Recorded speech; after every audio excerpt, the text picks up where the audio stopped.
I don't want to see your face any longer. I don't want any trash in my new dream house of just get out. What? Yes, I don't want to live with such a trashy woman. My name is Laura and I'm 34 years old.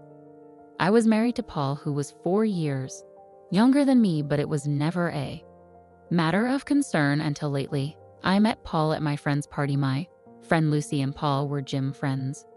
Paul was a handsome young man with a chiseled jawline and strong physique. He was charming and a jovial man. I was single at that time, and Lucy wanted to desperately set me up with someone. She introduced me to every single man at the party. That's how I was introduced to Paul. Hey Paul, meet my nerdy millionaire friend Laura. Lucy, stop embarrassing me. Don't be embarrassed, it was a compliment. I blushed and said, thank you, Lucy. You could have included beauty with brains in Laura's introduction. Well, you're right, she is indeed a beauty with brains. Now you both have a good time and I'll attend to the other guests.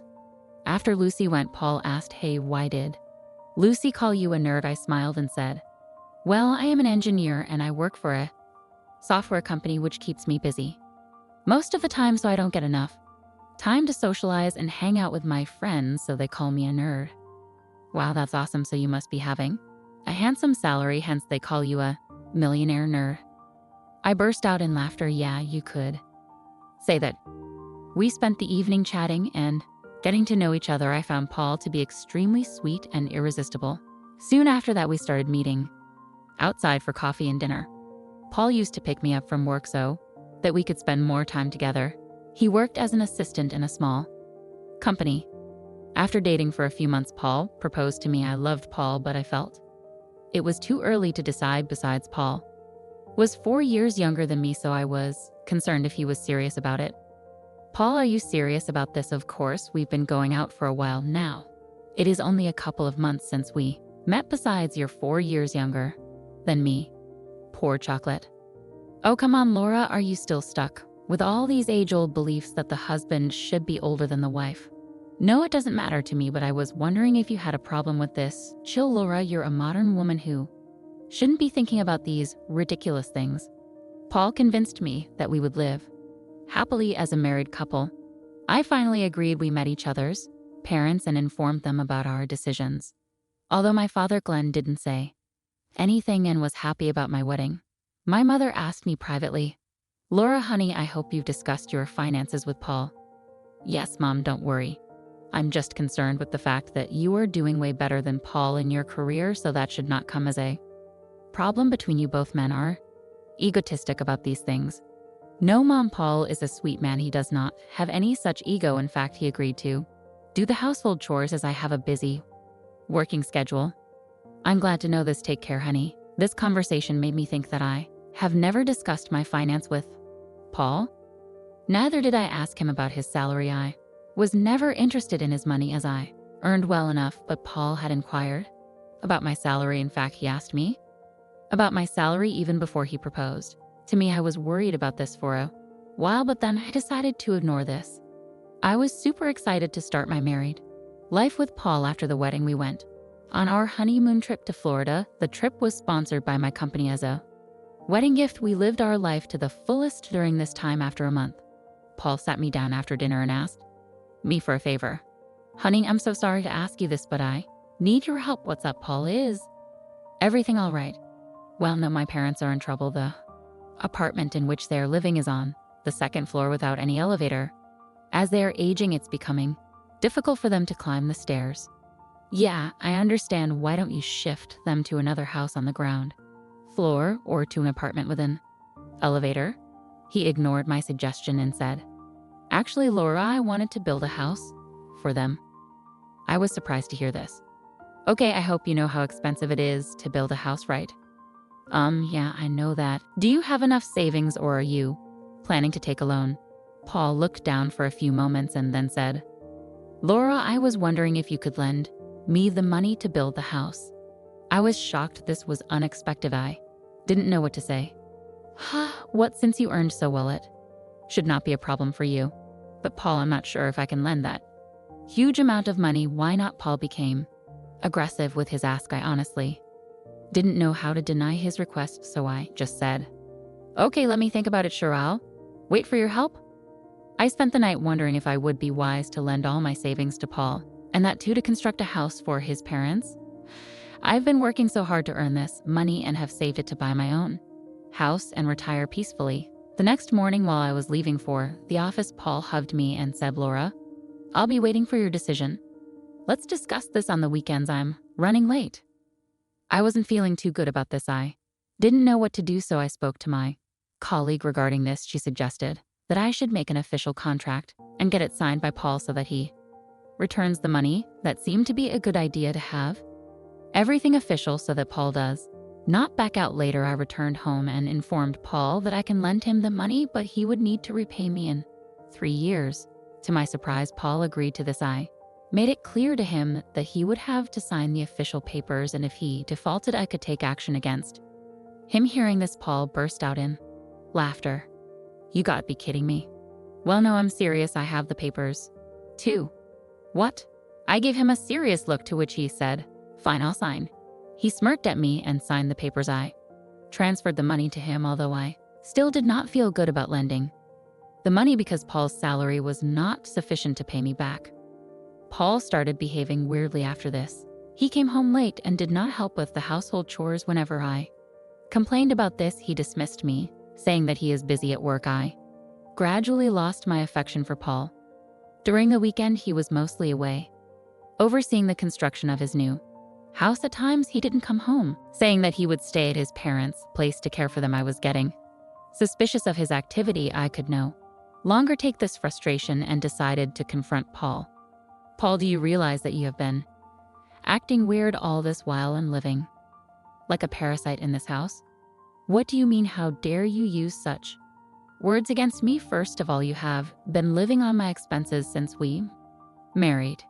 You have not contributed anything financially to this house. On top of that, now you don't even help me with the household chores. He looked into my eyes and responded casually, you knew that I was earning low. Then why did you marry me? I was shocked at his response. Well, excuse me. I'm not in the mood to fight with you. Now I'm excited about the housewarming party that Mom's organizing at our new dream house tomorrow. He said this as if he tried to mock me. I couldn't believe my ears. Paul did not even inform me that the house is already complete and they're throwing a housewarming party. I yelled at him. You built the house with my money and you didn't even inform me that the house is complete and your mother is organizing a housewarming party without even inviting me. What the hell? He casually responded, oh my bad, I must have forgotten. Please be our guest. He went out of the house humming at the top of his voice as if nothing happened. I was so angry at him that I wanted to break everything which was there in front of me, but I somehow calmed myself. After an hour or so, I got a call from my mother-in-law. Hello, hi, I called you to inform you that we are organizing a housewarming party at our new house tomorrow. Okay. I didn't say anything else and I hung up the phone. I was pretty sure that Paul would have asked her to call and invite me if she generally wanted to invite me. She would have done so earlier. Besides, she does not like me. She never talked to me properly, even when she met me for the first time or even after the wedding. Initially, I didn't want to go to that party because of what has happened, but later I thought that if I don't go, Paul and his mother would badmouth me, saying that I'm jealous of their new house, so I decided to put up a fake smile and show up for a while. I reached the location to see that the entrance of the house was decorated with flowers, and Paul was standing at the entrance with his mom greeting the guests. As I entered the house, my mother-in-law said, oh, you came? I thought you wouldn't come. What made you think that? Paul intervened. Now that you have come, get inside. I went inside the house and met my father-in-law, who was sitting alone on the chair. He greeted me with a genuine smile. He held my hand and thanked me for the money. That was the only time I felt happy about lending the money, because neither Paul nor his mother has ever shown any gratitude for my help. Paul and his mother gave a cold shoulder to me throughout the event. I was just killing time talking half-heartedly to supposed relatives. I was eagerly waiting for the event to be over so that I could leave that toxic place. As soon as all the guests left, I went to my father-in-law to say goodbye before leaving. Goodbye, you take care of your health. Just then, my mother-in-law intervened. You don't need to be bothered about my husband when you can't take care of yours. Huh, what are you saying? You have been a lousy wife who doesn't do any household chores and gets them done by my son. What kind of wife are you? I'd enforced your son to do the household chores. He volunteered to do so. Besides, I work too, so I need his help with the household chores. You should be grateful to him for tolerating a woman like you, but instead, you abuse and torture my son. What are you talking about? I have never tortured or abused Paul. Don't pretend to be innocent. Paul has told me how you have mentally tortured him for the money and got an agreement signed as well. What kind of wife would do such mean things? My father-in-law tried to intervene. Megan, stop. Why are you unnecessarily torturing the girl instead of being grateful for what she has done for us? You sit there quietly or else get inside your room. I could not believe that Megan would misbehave with Thomas in this way. She then turned to me and said, you should be grateful to my son for marrying you, else who marries an old and ugly woman like you. I was so frustrated with her words I lost my cool and I shouted back at her. How can you talk to me like this? Paul intervened. Laura, mind your language. How dare you raise your voice in front of my mother? Didn't you hear when she abused me? Paul rolled his eyes and said, I can't take your tantrums anymore. How my tantrums? Do you realize how badly you and your mother are behaving with me? I don't want to see your face any longer. I don't want any trash in my new dream house, so just get out. Huh, what? Yes, I don't want to live with such a trashy woman. You've been living on my income all this time and now you're calling me trash. You're pathetic. Laura, let us get this straight. You knew you could have never found a handsome man like me, seeing your age and below average looks, hence you married me. Although I didn't earn well, so now you should not be complaining about the money. My face turned red in anger. I felt tricked into this marriage. I yelled at him, I can't stay with such a shallow person. I want a divorce and my money back. Paul started laughing in an evil tone. Sure, you want a divorce? Go ahead. You have to pay me the money if you want a divorce. What the hell? Since you want the divorce, you'll have to bear it. Paul revealed the evil side of himself, which he was masking all this while I was furious to see his evil smile. You'll have to pay my money back, which I lent you, else I'll sue you. Go and find your stupid papers first.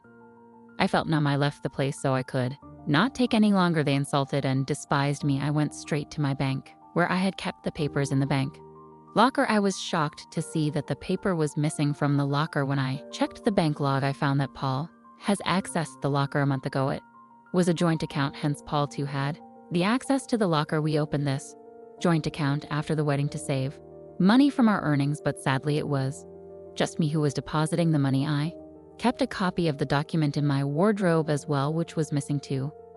After all this, I realized how badly Paul has tricked me into this marriage. He showed interest in me at Lucy's party only because of my high salary. He was living comfortably with my earnings in my house. Then he emotionally blackmailed me to lend the money for his house and later threw me out of that house. If this was not all, he stole the agreement paper so that I could not do anything to get the money back. I was tricked into all of these things, but not with the papers. I still managed to keep the original papers with me.